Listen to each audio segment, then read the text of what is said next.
Hey, this episode is not going to suck like the last one. No, here's what you can look forward to with the nice guys on business. We'll see how 3 dates in 1 day go. Is this from online dating? Are you on what's it called? What is it? And my mom is on some Match or something. Your mom's on Tinder, yeah. Tinder for old people. They've started charging those of us who are over 40. It's free for everyone else, but Why? Are you kidding? Over Why? 40 have to pay. Someone has to support it. Anybody that's over 40 is actually going to tell the truth about their age on Tinder anyway? Come on. That's interesting. I never thought people are lying about their age. No.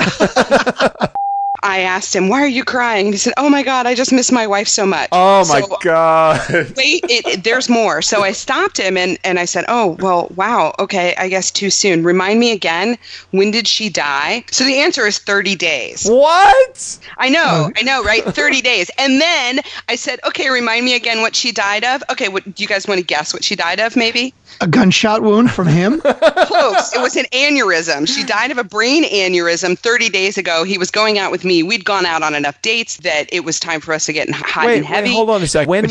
How soon after she died was he dating you? About 15 days. That's fucking nuts. The Nice Guys on Business podcast. Yeah, these go to 11. Need an education on how to grow your business? The Nice Guys are here to help. Learn about great customer service, networking, and how just being nice can help you prosper. Now, here are your hosts, Doug Sandler and Strickland Bonner. If you do any research, it's a fine line between dom and sub. It's a very fine line. Wait, what? And there's a fine line between stupid and clever as well. But we don't talk about that. The Spinal Tap reference. That's what I'm talking about. Thank you. So it's going to be such a fine line between stupid and clever. That's right.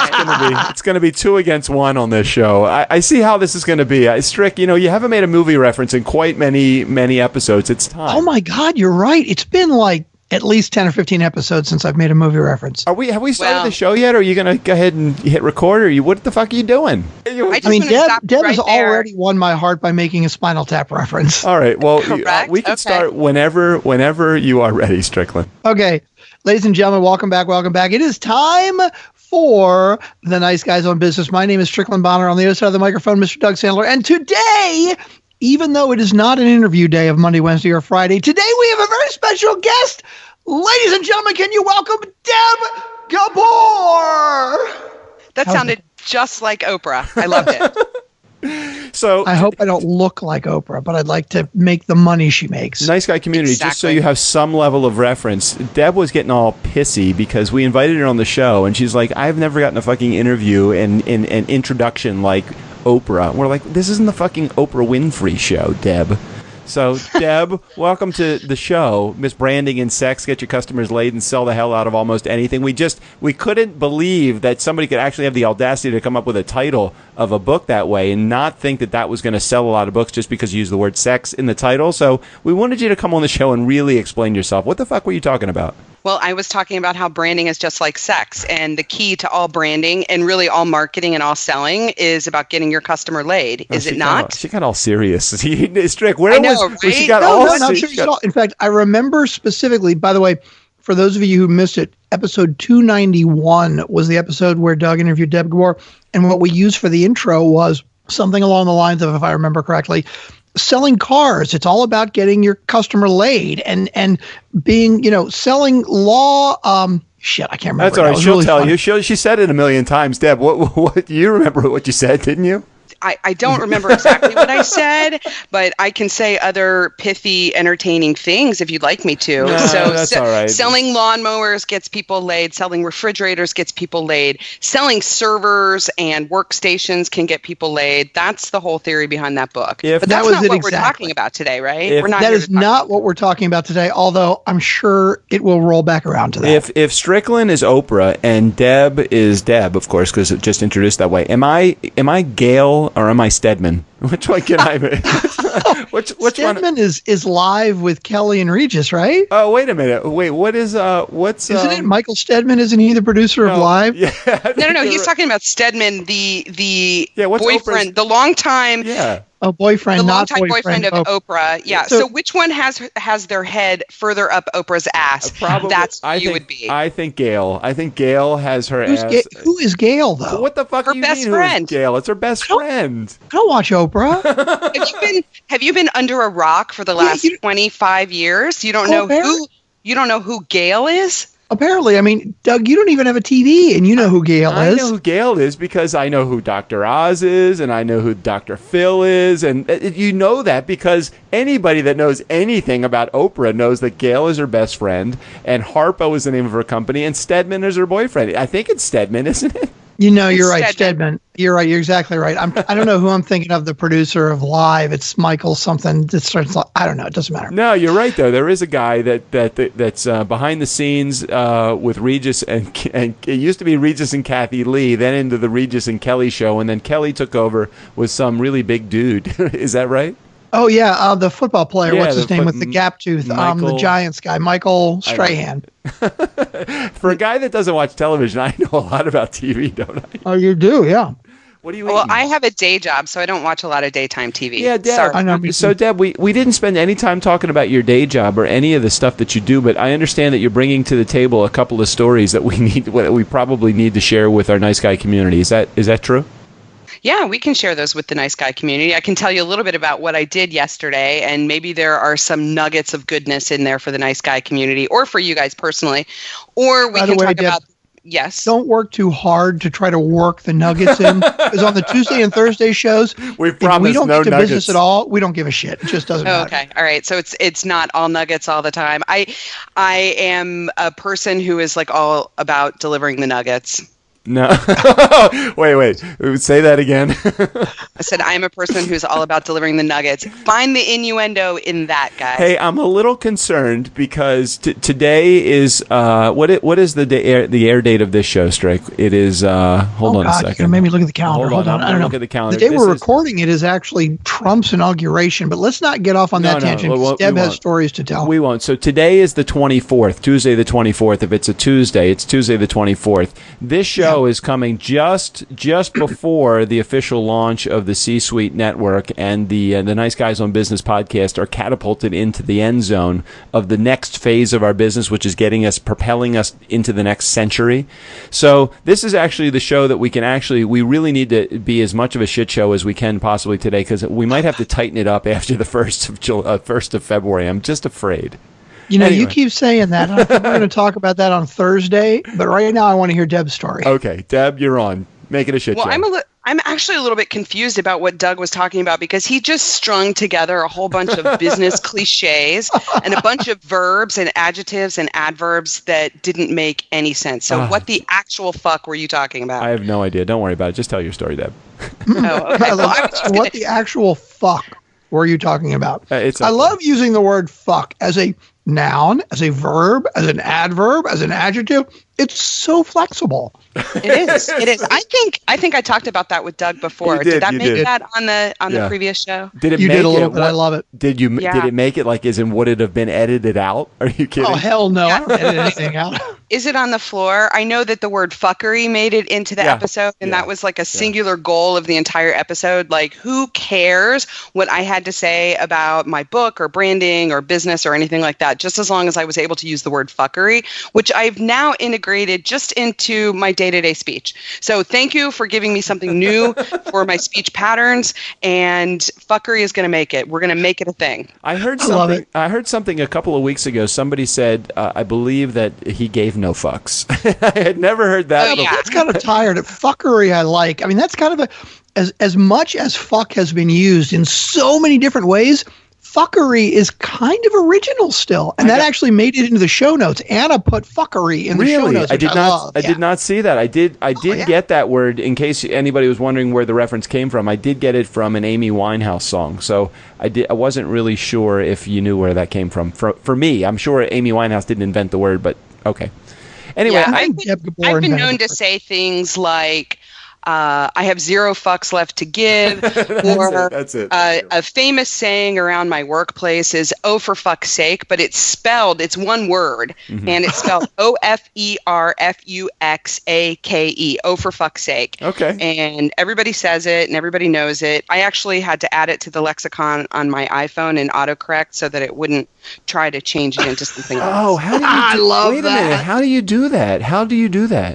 You know what? I need to get a 3-year-old to show me how to do it because I don't think that I could repeat myself. Now, another great thing that's made it into my speech pattern. I'm trying to kill LOL. I have a friend back in Ohio, and he uses AL, which stands for audible laugh. So I'm trying to make AL, audible laugh, happen for my friend Lonnie in Cincinnati. Okay. Way to go. So you're going to put that into the mainstream.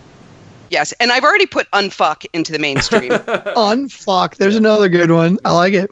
I unfuck people's businesses. I love it. Doug, you sent me you gave me a card one time. Or no, it was Stacy Sherman when she sent us the book. It's a card, and in big black bold letters, it just says fuck, right? And then next to it, it's got little check boxes. And the check boxes are it, me, you, off, them, this. My life, everything, or the world. And I got to get that card printed for me. I mean, it's so perfect. Yeah, that's a good card. And we still have not yet gotten to Deb's story, and we're 14 minutes in. So. I'm dying to hear, Deb. What's your story? Well, Deb, take your chance. If you haven't heard the Tuesday and Thursday shows, this is exactly how they go. It does not get any better than this. You know, Doug, we have not introduced ourselves. We haven't done the promise statement. We haven't done shit yet. But by the way, if you are a brand new listener, this is as good as it gets. The promise statement is to provide a learning experience that is entertaining and has value to your life. We want to get through that quickly so we can get to Deb's story. Deb, fill the gap. Fill the gap. This is really scary because you guys there's been so much buildup to my story of what I did yesterday that it's going to seem completely anticlimactic. Not for us. No. Believe me, anything that you say is going to be far more interesting than anything that we could talk about otherwise. All right, we're ready, though. Okay. We're ready. We're ready for it now. Okay, you're ready. Okay, so I'm a member of an organization of business leaders here in Austin, Texas, and I'm in charge of learning and events. And I brought this amazing event to Austin yesterday, which was, it's called Speechless Live. And really what it's all about is teaching improv techniques. So the techniques of being present and thinking on your feet and being able to come up with things off the top of your head to tell really excellent stories and be confident and be personal and authentic and real in the process of doing that. Yeah. So that's what I did yesterday. So I had a room with 75 people in it, and we had these great instructors. They flew out from San Francisco, and they took us through a bunch of different types of storytelling exercises, and it was fucking hilarious. The way the day culminated, by the end of the day, we had 5 people get up and they had to spin a wheel and pick a type of presentation that they were giving. So we had like a Shark Tank pitch, a TED Talk, a board update. We had audience choice. We had speaker's choice, a bunch of different things like that. So the person gets up, they spin the wheel, and then we get a suggestion from the audience, and they get 5 random PowerPoint slides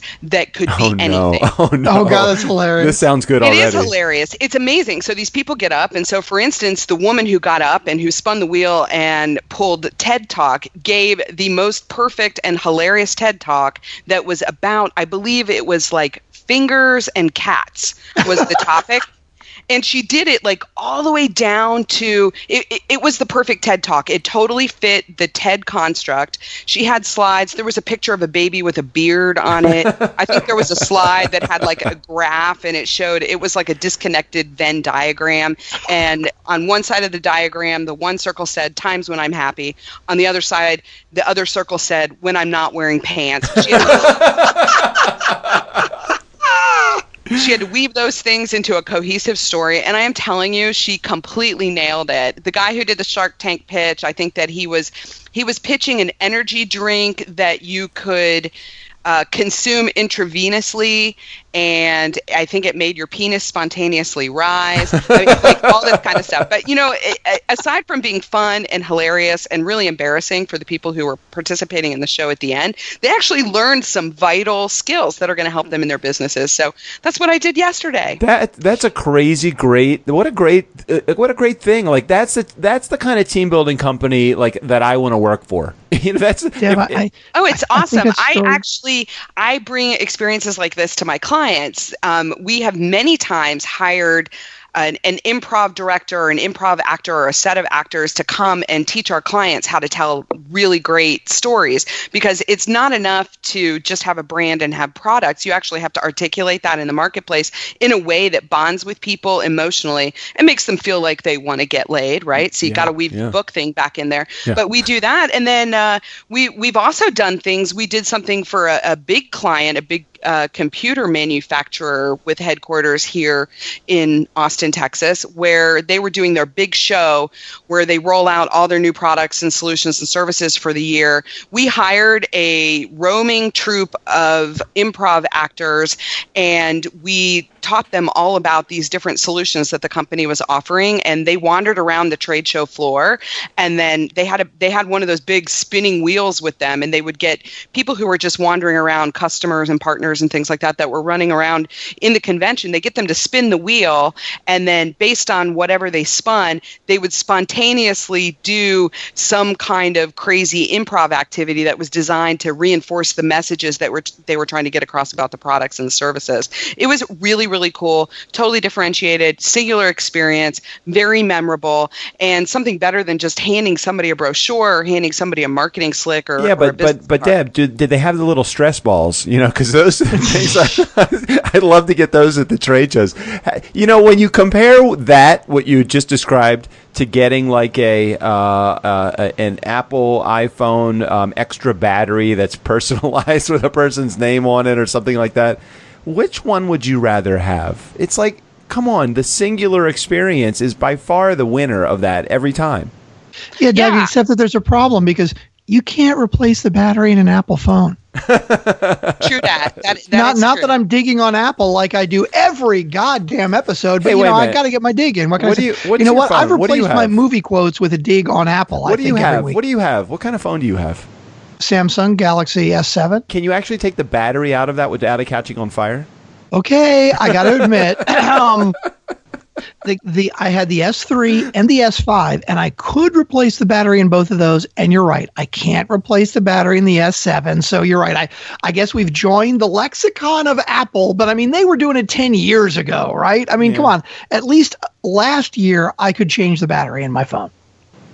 And who needs to change the battery in their phone? You just get a new phone. I mean, who cares? Oh, right, sure. Right. So when you're after 3 weeks, when your Apple battery goes from 30% to 0 in about 2 minutes, sure, let's just replace that $650 phone. No problem. Hold on. Eat, sleep, drink in Dubai. Just keep in mind that this was not a product endorsement, nor were we diminishing the quality of the product, Apple iPhone, nor was this a product review. So we in no way want to be held accountable. And Apple, all of your people, just stay away from us. Okay. Have we heard back from Eat, Sleep, Drink Dubai? I invited her. I don't know if it's a him or her. I invited her on the show, and I have not heard. Deb, just so you're aware, we did get a little bit of a tongue thrashing from somebody that thought that we were reviewing a product. It was either Evernote or OneNote or something like that. We didn't know what the hell we were talking about, but we did not clearly. What's it called? Disclaim that we don't actually know what we're talking about on the show. The appropriate licensing or permissions or anything like that. We were basically just shooting the shit about it and saying, hey, this is what we like about it. And he basically emailed us and said, what are you guys doing giving a product review? You obviously know nothing about Evernote and you know nothing about OneNote. And we're like, we weren't doing a product review. Anyone that actually listens to the show with any kind of regularity knows that we don't know what the fuck we're talking about, no matter what we're talking about. But by the way, I just want to clarify: Eat, Sleep, Drink Dubai, or eat, drink, sleep Dubai, right? Yeah. Like, dude, we love you. Like, we're making fun of you, but we love to hear the criticism. I mean, we want to hear if you guys have issues with us because we want to make the show better all the time. Yeah. And Strick, we have not talked about this at all, but we went to Julie's book signing. We haven't even mentioned that. There's so many things we have not. We haven't spoken about this at all. Well, but we got Deb on. Let's talk on Thursday about that. Okay, we'll talk about Thursday. We'll talk now. Deb, did you have one more? You said you had one more tidbit of information. That was a valuable exchange. One thing I got out of that as you were talking was obvious to me, Strick, that she doesn't shut the fuck up ever. That's what. But we love that. I mean, that's what we're all about. Is she still with us, or did I just deflate her? No, she's gone. Deb's gone. Oh no, Deb, are you there? She's gone. She literally is gone. I think we offended her. She was really entertaining. I liked it. I thought we had a good vibe. I liked her too. Well, let's see. Can you hear me? Can you hear me? Okay, now you're there. Good. Hey, Deb. What the actual fuck? So I was sitting here the whole time. What kind of fuckery is Skype doing? I just had to work fuckery into a sentence. That's right. So I actually was silent during that like really sexy interchange between the two of you, and I was thinking, I could offer you two stories. I could offer you a story about stress balls, since we were talking about stress balls, and it's somewhat gross, or I could offer you a story about something obnoxious that an employee said to me today that I actually thought was pretty cute. All right, hold on. Do we want to hear about this? Time for both. Do we want to hear about the stress balls, or do we want to hear about the gross thing said? Let's go. It's a choose your own adventure kind of thing. No, I want to choose my own adventure, but I want to take the priority, and I want to choose one over the other, but then I want you to tell them both, because I think they're both probably we still have at least 10 minutes left. I think we got time for both. Yeah, we got time. Do we have time for both, Deb? Please, Mom, please, sure. Can we hear them both? Sure. I mean, neither one. So the build up, like you guys have this thing where you build it up and it sounds like it's so amazing and so fantastic. And then when I actually deliver the story, it's like, no, the last thing you just went through, that was very good. It gave me a little bit of insight into the world of improv and how that fits into the world of marketing, branding, and it's all about saying yes, man. Yeah. Yes. And it's all about saying yes. And that's my whole life is about saying yes. Just remember there are I'm just not going to touch that one. All right. That is, especially since you've just recently had a breakup, I am not going to touch that. All right. I have 3 dates scheduled for Sunday. Oh, yeah. Wait a minute. 3 on Sunday. This is good. Back on the horse. Back on the horse. Same time? No, not for the same time. They are in sequence. I have given myself 30 minutes in between to touch up my lipstick. So wait a second. Let's go. Perfect. So touch up your lipstick. Are you planning? Okay. I don't want to go on that. So, all right. So Deb recently has been through a breakup herself, and she's back in the market. What do you call it? In the market, on the market. She's on something. She's on the market, and I'm not going to touch that one either. Okay. Sunday, this coming Sunday, we were just made aware that she has 3 dates. Now, how does one do that? Wait a minute, Doug. Do you really want to get to these 2 stories or not? No. I think he wants to talk about this. No, this is really good. I think this is good. This is good stuff because I actually, Doug, did we talk last time about my next book is called My Uterus as a Homing Device for Assholes? Yeah, you mentioned it. It made the show. Also, it did not stay on the floor. Your uterus did not stay on the floor. It made the show. Oh gosh, I should hope not. And then did I tell you that the third book is actually a coffee table book, and it's a book of haikus about online dating. I have 72 of them, and when I get to 100, or actually I think I need to get to 101 so I can find an illustrator and actually have great pictures of them and stuff. Would you like me to hit you with some online dating haikus? Yes, that would be great. And then we want to hear about your experience that's going to happen on Sunday, because I want to know how somebody can actually juggle. You're going to actually accidentally call one of them the wrong name. I know you're going to do it, unless they're all named. All of their name is Dave. They're all named Dave. Every one of them. I need to go through my calendar. I think one of them may be named Dave. One of them has no. 2 of them have no. All 3 of them have 1-syllable names. That's good. I think you'd say, could we make this easier? Would it be okay if I called you Bruce? Just tell me they're not all in the same location, though. No, they're not in the same location, but they're all sort of within a 5-mile radius of one another, which is about 5 miles away from my home, because I'll go on dates, but I'm not going to go outside my bubble. No, I'm with you. I'm with you on that. I'm with you. Unfortunately, I have never been in the dating scene, so it's okay with me. It's true. Did you walk out of the womb married? Is that how that happened? It seems like I'm a very much of a relationship guy. Strickland can tell you about all of the relationships that I've had in my life, but literally I went from I am a relationship guy. I fall in love very quickly, and it's very hard for me to actually I can't. It's very challenging in my mind to even juggle two people like that I could be infatuated with, because I just get all messed up and I just feel like I'm cheating if I don't. Oh, fuck it. Whatever. Well, Doug, your first wife was your high school sweetheart, right? No, she wasn't my high school sweetheart, but soon after, when I got out of college, I met her, I fell in love, and I was engaged in 6 weeks. Right, and that was 22 years you were married to her, right? That was 20 years of marriage, and 20 years of marriage and a couple years to get out. Right, and then he moved right on to the second wife. Now, Deb, just to give you a little background on me, I didn't get married till I was 33, so I am definitely much closer to. Yes, the dating. I got a little more experience than Doug with that. Yeah. So how do you deal with three in one afternoon, though, Deb? What if? Okay, let me take a scenario. What if you like the first guy and you really want to check out what's going on with him, like a little bit more closely? I've not really been in that situation. I've gone on a lot of first dates, let's say. Yeah. Probably I would cancel. And actually, that's happened before, where I've gone out with somebody one night and then had a date scheduled for the next night. And I liked the person so well the first night that I canceled the second one and never saw them again.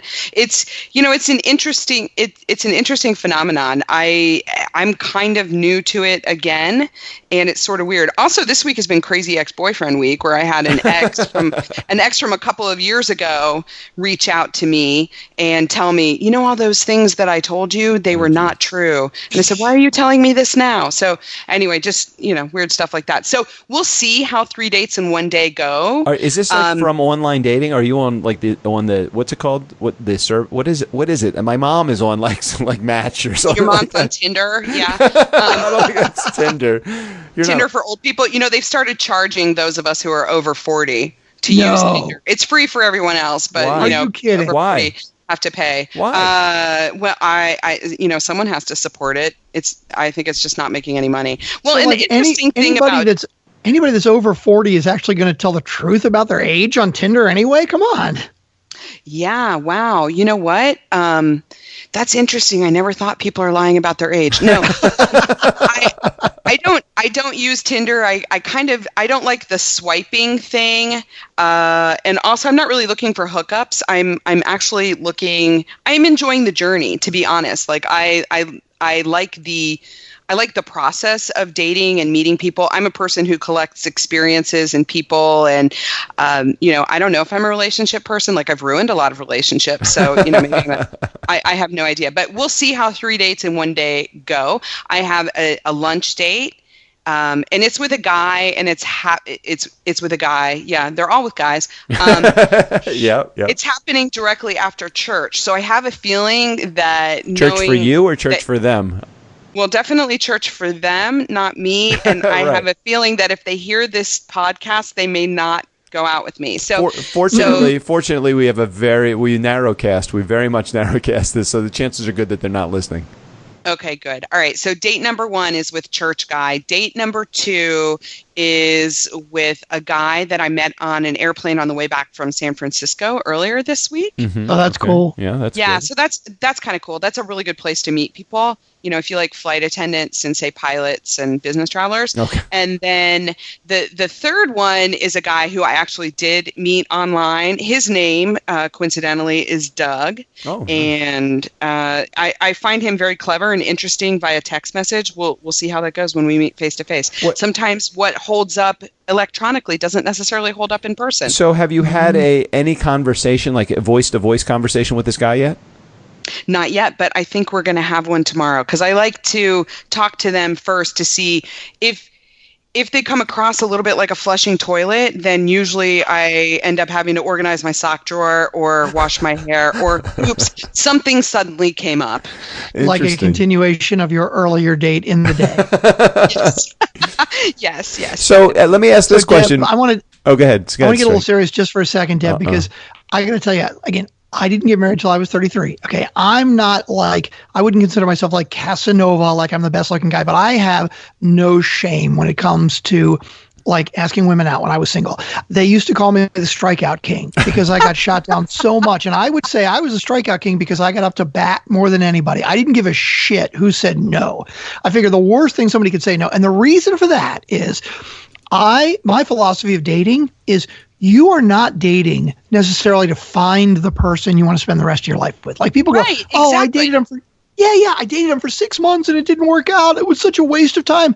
No. First of all, when you're dating, it's because you want to spend time with a person, you enjoy spending time with them, but it's all about learning what you do and don't want in the person that you're going to spend the rest of your life with. And that's what dating is about. And like when you haven't dated much, you just don't know. You don't know that. You have to date a lot to figure that out. Well, I'm a pro. That before my last relationship, I actually went on 72 dates. It was the year of yes. So the whole idea was anybody who asked me out, originally I said, anybody who asks me out, I'll give them 3 chances. Well, I reduced that to anyone who asks me out, I might give them 1 chance. I went out with a guy, we'll call him breathalyzer guy. He had to blow into he had to blow into a breathalyzer to start his car. That wasn't as disturbing as the fact that he had to blow into a breathalyzer while he was driving the car, and I felt a little unsafe. There was dead wife guy. Believe it or don't, I went out with a guy whose wife had died. I thought, oh, well, this is perfect. He doesn't have any ex-wife baggage. You know, he's sort of a sad widower. He's kind of cute. He likes wine. Good. Yeah. We went out for a while, and then let me know if this gets too graphic. We were having our first overnight date, and I was spending the night at his house. We went to get into bed. You know, things were getting a little hot and heavy, and he started to cry. Oh, no. So I asked him, why are you crying? And he said, oh, my God, I just miss my wife so much. Oh, my God. Wait, there's more. So I stopped him and I said, oh, well, wow. Okay, I guess too soon. Remind me again, when did she die? So, all right, Strick, Doug, what do you think he said? All right. I asked, Strick, how long ago did she die? I'll let you go first, Strick. You go first, Strick. God, I don't even know. Like 6 months ago? Okay. Okay. What do you say, Doug? I'm going to say I don't even know if he has the right to sleep with another woman unless it's probably over a year or well over a year. So what's the answer?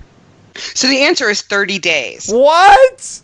I know, right? 30 days. And then I said, okay, remind me again what she died of. Okay, do you guys want to guess what she died of, maybe? A gunshot wound from him? Close. It was an aneurysm. She died of a brain aneurysm 30 days ago. He was going out with me. We'd gone out on enough dates that it was time for us to get hot and heavy. Wait, hold on a second. Oh, so wait a minute. So your first date was considerably less than 30 days before she died. Wait, how soon after she died was he dating you? Okay, so if I backtrack and do the math, about 15 days. That's fucking nuts. The guy just had I would run as far away from that guy as possible. Now, let me tell you about the guy I went out with who brought his dog on a date, which that's totally fine. Okay. I'm a dog lover. Yeah. I have a dog. It's totally cool. I live in Austin, Texas. People bring their dogs everywhere. I'm like, yeah, cool. Bring your dog. Awesome. Let's go to a coffee shop where it's dog friendly. Mm-hmm. So he brought his dog, which happened to be the kind of dog that girls in LA carry in their pocketbooks. Oh, no. Okay, so easy. I got a small white dog myself. Easy. Take it easy. Okay. Yeah, okay. I know. And I make fun of you and your cosmos too. Okay. All right, so I'm not making fun of him for the dog. I think that's great. So he brought a small dog, the kind that girls carry in their handbags, right. And I'm like, okay, fine. He didn't find it at all compromising to his masculinity. Therefore, nor did I. So I'm like, great. Right. Here's this awesome dog. Well, we go to sit down at our table in this nice little beer coffee garden place. He gets a chair. He pulls up the chair next to him, and he sets the dog on the chair so she has her own chair. And then proceeds to, through the course of this date, the entire date, chew food in his mouth, and then take it out and let her eat it. Oh no! Not working. Yes. Not working for me. That's a second date thing for me. So I excused myself from the table and I went to the bathroom and I walked out the back door. No. And I went to get in my car and he could see me and he said, hey, why are you leaving? And that's the last I ever heard from him. So I have a million of them. That year that I went on 72 dates, I wrote 72 haikus about those various dates. I am collecting them into whatever this book is. Maybe the title of the haiku book is My Uterus is a Homing Device for Assholes.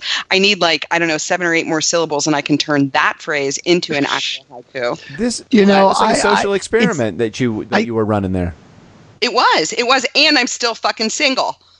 Well, I think it's great that you gave him enough leeway that you said, you know what, if this dog doesn't, threaten your masculinity, then I'm good with it. Like, you give him the credit for that. But yeah, you got to draw the line on chewing the food and feeding the dog.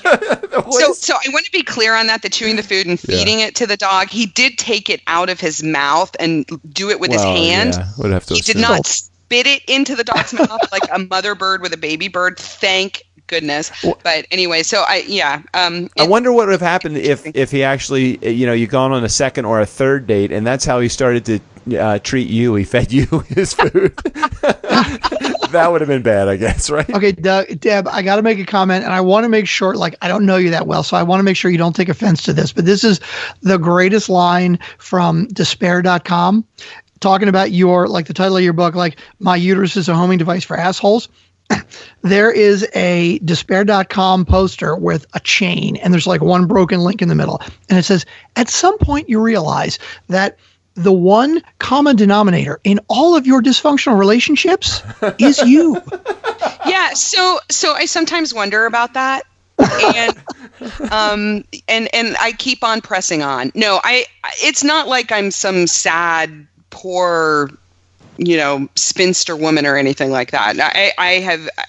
I guess I'm like Doug. I'm like a relationship person, and I've been in several long-term relationships. None that really took. I mean, I did have the guy who drank himself to death. That's a sad story. That probably doesn't go in the book, but the year of 72 dates, it was a social experiment. It was a journey of self-exploration like no other. I learned a lot about myself, and I also learned that I need to raise my standards a little bit. And the other thing is, you guys have probably picked up, I'm super energetic. I don't sit still very long. There are very few people who can keep up with me. And I know that one right guy is out there. And if you're listening, oh, he's not in our community. Oh gosh, bummer. Well, anyway, Doug, you've seen me. We've been on Skype together. Yeah, it's not like I'm, I mean, she's not horrible or anything. Oh, Deb, I'm telling you, if I were single and living in Austin, oh my God, I'd be there. If nothing else, the amazing thing is, I know that you are going to have a good time when you go on a date. I know that. I can already sense that about you. So, Nice Guy community, if you're out there, Mr. Nice Guy or Miss Nice Girl, Deb has not made a decision yet, for sure. No. I'm into dudes. I'm totally totally all about the dudes. Okay. I'm all about the D, as the kids say. So the D, which would be the dudes, right? It wouldn't mean anything. No. Are you kidding me? You don't know what being all about the D is? I don't know. Clearly, you do not have teenagers. I don't know. I have two post-teenagers, but I don't know what the D is, unless it's just so obvious that it's just flagging in my face and I'm not seeing it. Okay, well, look down into your lap. Okay, yeah, all about the dick. Right, okay, Doug, that's what I was making the joke about. Yes, I got it. So, Deb, let me back up a little bit. Before this year of 72 dates, have you been married at some point in your life? Because you have a child. Yeah, I was married. I had a starter marriage. Okay, and how old were you when you got married the first time? I was 27 when I got married the first time. And the only time. I've only been married once. Right. And then when did you get divorced? How many years were you married for? I was married for 7 years. 7 years. And was it he couldn't keep up with you? I mean, was it just that your energy level was just so out there, or was it just it was doomed from the beginning? I think it was doomed from the beginning. Unfortunately, this is a man who was incapacitated by alcohol and drug addiction, who made a lot of bad choices in his life, and also there was a little bit of mental illness and things like that.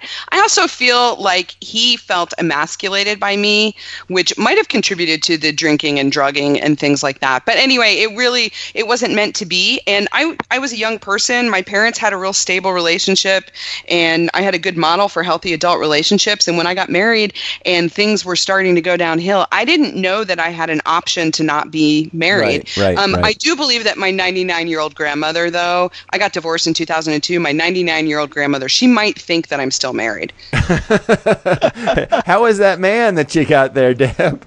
Yeah, no, every time I see her, she asks about him. I'm like, no fucking idea. I don't even know where he is. Okay. But you have a daughter, right? I do have a daughter. She's 19 and she's in college. Okay. You want to hear a fun story about her? Wait, we're backed up. We're backed up with stories. Well, you have. But I want to hear one. Let's hear one more story from Deb. Yeah, she's got two in the hole though, and then she's got one that she's about to tell us. So Deb, you're gonna have to come back. I am a font of stories. I love to tell stories, and that's how I make a living, is telling great stories. So I would love to come back on the show, and I can tell you stories about, what do we talk about? Stress balls. I can tell you more stories about improv. I can tell you more stories about, really, I can make up a story about anything. But my daughter was home from college for the Christmas break. She was home for a month, and I got a text message from her after she had returned to school. So I went skiing last weekend, and she texted me. She was on her own before she drove back to school, and I got a text when she had arrived at school, and it just said, "You're going to kill me." Uh-oh. And usually those "you're going to kill me" texts are, something like, "Oh, I just wrapped your car around the garage door." Right. Or, something horrible like that. And I'm like, "Oh, great. Tell me now." So, we have a neighborhood where all of our mailboxes are together, and you have to use a little key to use the mailbox. So my dear, sweet college-age daughter said, "I have all of the mailbox keys with me, and I'm going to mail them back to you." And she started to mail them back to us to the locked mailbox. Oh, no. However, yeah, that's good. However, intelligence intervened, thank God. I mean, she's the kid. She's gorgeous and brilliant, but she's lucky she's cute, because she does really, really dumb things. But I received the keys in the mail today at my office. I was thrilled. So apparently she did get something from me, and I'm hoping that's the common sense. My father always says common sense really isn't all that common. So, Strick, did we do the intro to the show yet? Have we introduced ourselves? I can't remember. It was so long ago. Hey, Nice Guy community, welcome back. Thank you for listening. This has been the Nice Guys on Business. Yeah, we actually, a very special episode, right? This was a totally special episode. Deb, she's a wealth of more stories coming up, and we have to have her back on the show again. I think she will. Yeah, I think we do. She will be. And by the way, Doug, you know what? Next weekend I'll be in Vegas, so we will probably be recording with me in Vegas, possibly inebriated, and then maybe we should bring Deb on at the same time at the Heart Attack Grill. I'm going to try that. By the way, we need to decide when we're going to record. I'm going to go to the Heart Attack Grill and ask if they have Wi-Fi, and tell them that I want to record a podcast from there if they have Wi-Fi. I feel like I want to come. Oh, go. Oh, please join me. It's next week. I'll be there Thursday through Sunday. You should join me. Right on. Totally. It's a solo nothing but time. By myself. Deb has nothing but time. Oh yeah. I'm sure. Deb, I don't know. One of your dates may go really well this week, but if it doesn't, jump on a plane, meet me in Vegas. No, if it goes really well, he and I will jump on a plane, go to Vegas, we'll get married. Can you get ordained? Oh, hell yes. I could do that. Like, I'll be there Thursday. I'll get ordained Thursday. You meet me Friday, and I'll marry you Friday. I love it. We could do it live on the show. Sonny's going to be upset. Sonny's going to be upset. You're supposed to meet her in New York, and she's going to. No, that's this weekend. Oh. Vegas is next weekend. Come on, we have a lot of Funkin' fans I have to satisfy. We totally. We are like Snickers. We never satisfy. Always satisfy. Sorry, we always satisfy. Hey, wow, Strick, we gotta go. It's like 45 minutes. Yeah, we're like 40 minutes into the episode. We ought to go. No, so go ahead and get us out of here. Nice Guy community, never underestimate the power of nice. Deb, it was so good to have you on the show. You are coming back again. Please say you'll come back. Sure. I'll come back. Cool. I've got stress ball stories. We got to hear the stress ball stories. You'll have to wait till next week to hear that, Funkin' fans. Nice Guy community, thank you so much for listening. We love you. We wouldn't be anything without you. And Steve O'Brien, take us out of here. For the Nice Guys on Business, I'm Steve O'Brien. Because it's such a fine line between stupid and clever.